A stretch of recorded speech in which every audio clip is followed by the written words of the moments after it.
yadusangize. Yes, etape ya mbere rero irakomeje.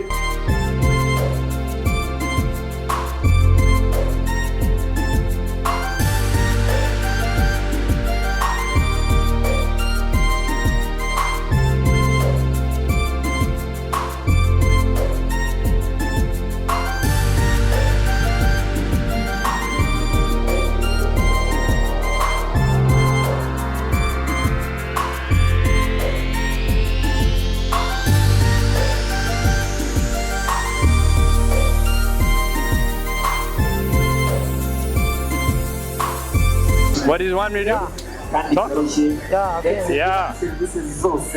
Red Rwanda! We like Rwanda! Woo! Tomorrow, today, we are paracycling Rwanda! Yeah.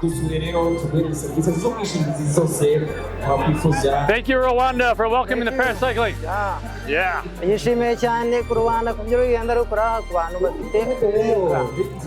Ni igare ry'abantu bafite ubumuga bwo kutabona. Imbere haba hari umugide, then utabona we aba ari inyuma yiwe. Uri inyuma ni gukora igikorwa cyane cyo kunyonga, uri imbere we Are you talking? Total energy.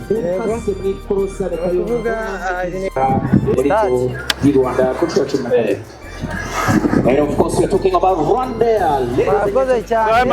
We are from Inclusive Cycling International in America. We came to Rwanda with the tandem bicycle. I'm the pilot of the bicycle. Robert is the stoker. Robert's blind, so he can't see. So I am the eyes, he is the strength.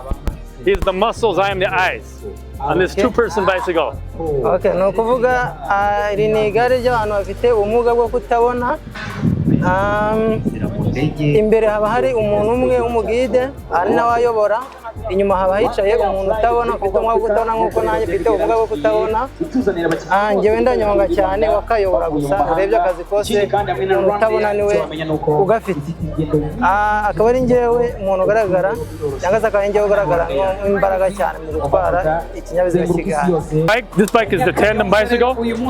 So the guy in the front, me, I'm steering the bike, and I'm also controlling the brakes, and I'm controlling the gears. And then the person in the back, he is just providing the muscle and the power. So urebye njyewe w'inyuma ni njyewe ukoresha imbaraga cyane mu kunyonga, we niwe ugenzura cyane ku bijyanye no kuyobora.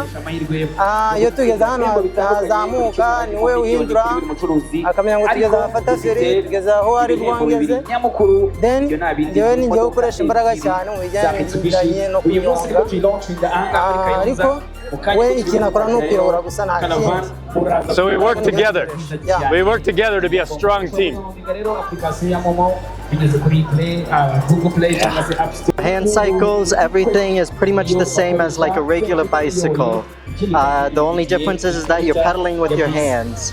For this one, the hand,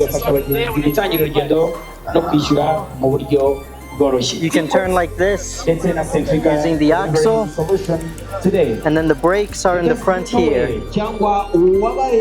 And then all the hand cycles are a little bit different. So for some of the hand cycles across here, you'll see that they have the brakes up at the front, connected with the handle, which makes it easier to access. And they also have the gear shift connected there too. Other than that, pretty much hand cycles are the same as any regular bicycle. What? Yeah. So you can turn left and right. You can shift the gears, pushing buttons here to make it easier or harder. And then every hand cycle is a little bit different, but all the races are the same. We all enjoy this. We all love the speed, and we all love the community.